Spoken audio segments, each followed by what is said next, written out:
Good afternoon, everybody. I'm Jo Marshall from the Stay Afloat program.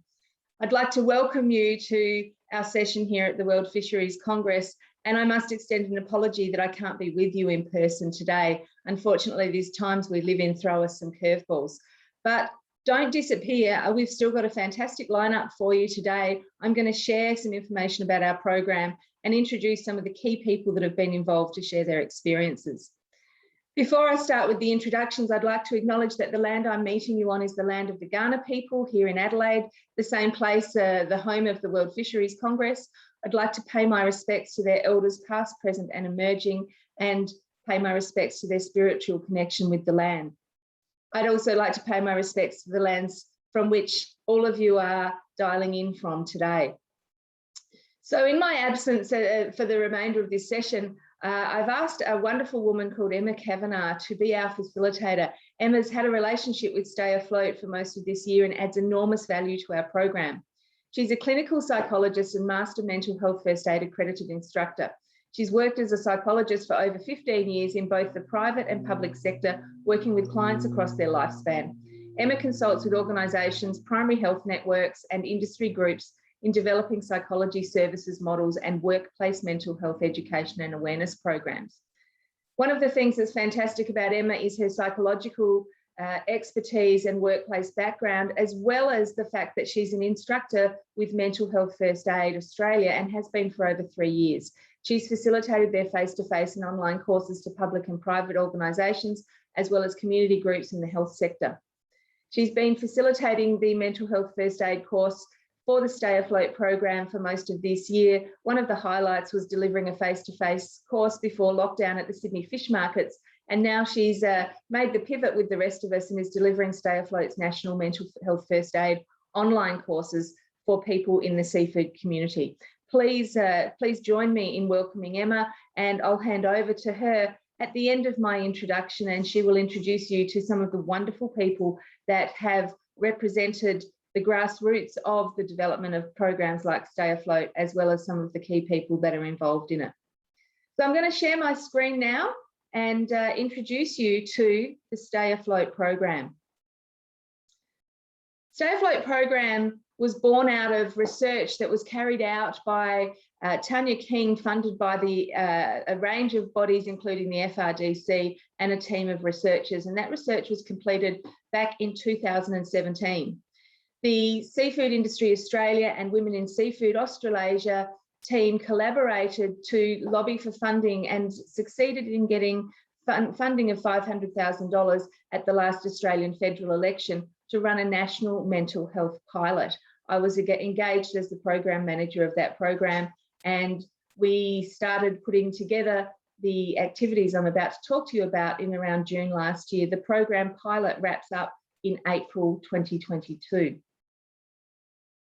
So, a little on the research that was carried out.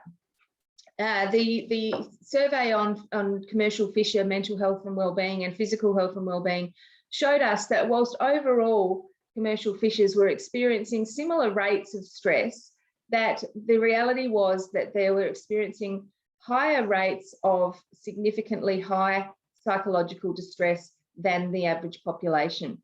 So when we look at this graph, things look reasonably even, but if we look down the right-hand side at the high and very high segment, you'll see the fishers in blue, 16% and 6%. Adding those two up takes us to 22%. 22% of commercial fishers experiencing high to very high levels of psychological distress.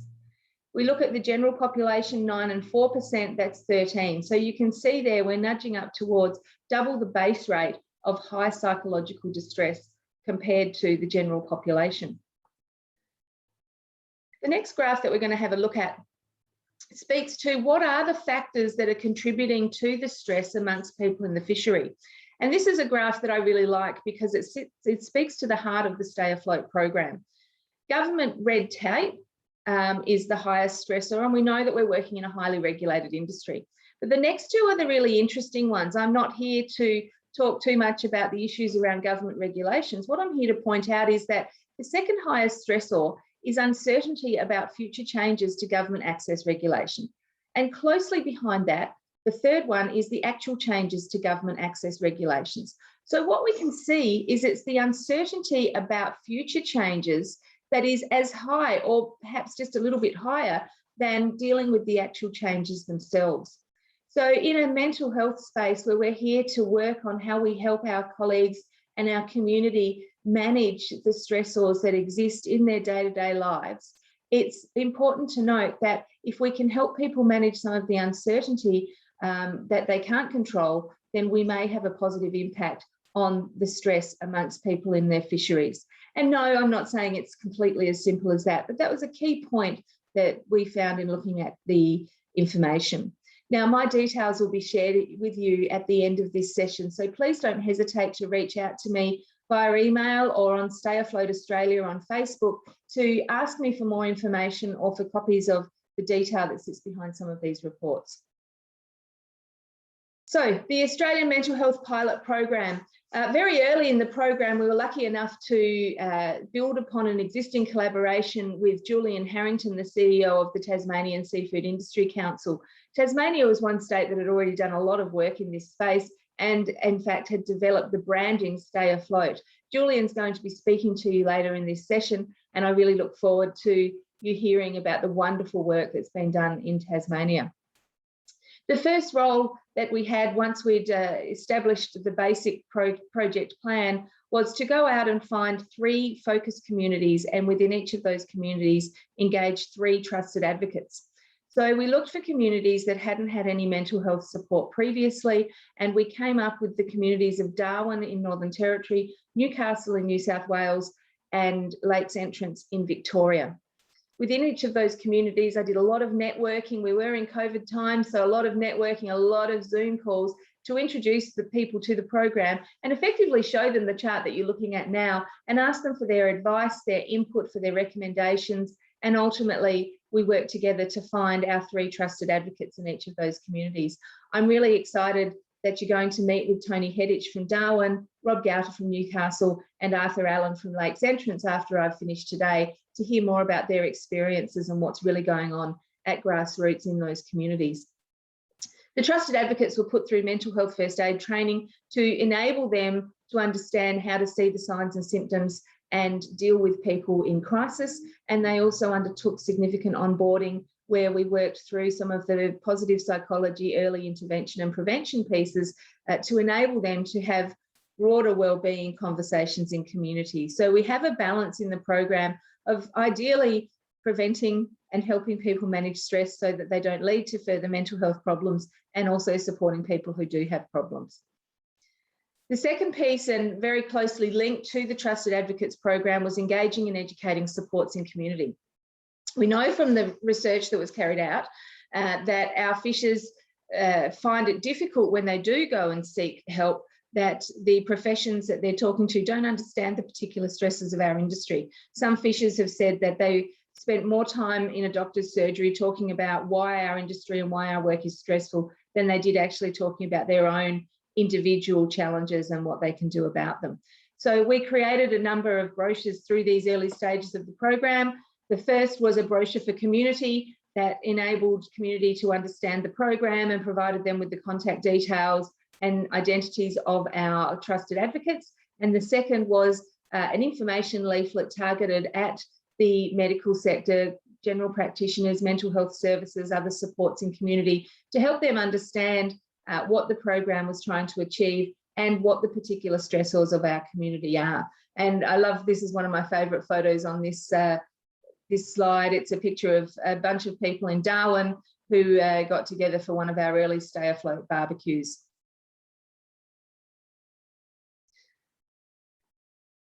The third pillar of the program is our community mental health education and training. So there's 2 elements to that. I talked before about where people are in significant challenges with their mental health and wellbeing. The mental health first aid training really assists with that. It's very similar to physical first aid. It looks for signs and symptoms of problems and also trains people in terms of what to do in a crisis. So the training that our trusted advocates have done is being made available to community. We've had over 120 people go through that training so far, and that means 120 people from around Australia better equipped to offer support and have appropriate conversations with people in their community. We didn't want to just focus on the problems once that emerged. So as I mentioned before, we've developed a range of tools and training for our trusted advocates to go through and that we distribute to communities so that people can receive and read information at their own pace and time that helps them understand how to see the signs and symptoms of stress and how to head things off at the pass, how to take care of yourself so that you're managing your stress and ideally preventing mental health problems from reoccurring. The final pillar of the program is our community resilience grants. Before I get to that, there's some examples on screen of some of the tools that we've made available. Emma's going to take you through some of these tools afterwards and talk you through how they're available on our website. And I'm very, very happy to post copies of these tools out to people in communities or even further beyond. The final pillar of our mental health pilot program, Stay Afloat, is community resilience grants.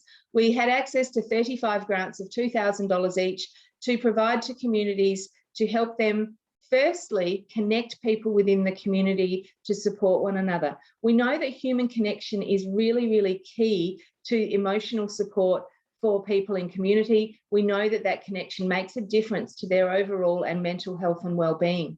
So the primary goal, and we must thank the Department of Health Mental Health Program for being so open in a grant structure towards this. The primary goal is around connecting people and enabling them in their own natural way to provide support to one another.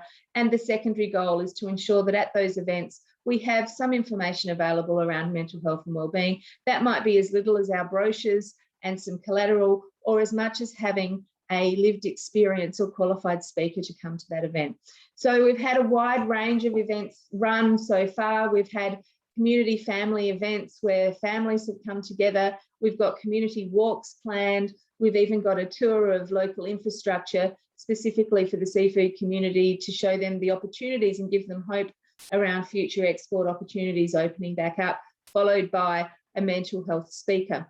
The ideas are many and varied, and we love seeing them come through. Our second round of grants is open at the moment. And so if anybody's watching that thinks that you or someone in your community might be able to use some of these grants, please think about applying. You can be a private organisation, an individual or an association to apply for those grants, and it's a really simple process.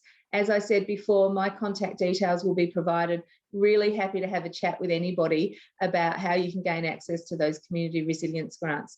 I must point out also that, of course, we are in these times of COVID, and so we've, whilst we have a focus on human, individual, face-to-face connection, we have changed the guidelines a bit on these grants so that we can invite people who are still continuing to be in lockdown to use the funds towards creating innovative online communities where they can offer one another support. And remembering the program runs through to April next year. So there is plenty of scope to apply for a grant now that you can use to celebrate our ability to get together post-lockdown to support our colleagues in community. So let's talk about where we've come to. Our trusted advocates have been in community since November last year, so we're soon coming up to 12 months. It takes time to establish these programs, but we know that there's already 3 lives saved that we know of, people who have been supported by our trusted advocates who've come back and shared their story later and thanked them for encouraging them to go and get the support that they needed. Sadly, we've been involved in 4 trauma responses that have involved loss of life. And whilst that's incredibly difficult for everyone involved, we know that our trusted advocates have been able to offer support. I might point out also at this stage that we have a qualified psychologist who offers peer support to our trusted advocates, so that when our trusted advocates come across a challenge that they're not quite sure how to handle, or if they're feeling the effects of the challenges of industry or the challenges of being a trusted advocate, they've got a qualified person that they can go to for support. We get together monthly with our clinical support provider, Jeff, and have a good old chat, and the trusted advocates have found that really valuable. We've had over 2,000 individual touch points, 8,000 pieces of information and leaflets and the like collateral distributed, and the program's been evaluated independently by the University of Wollongong, who are engaged by our funders, the Federal Department of Health. The feedback's been really positive.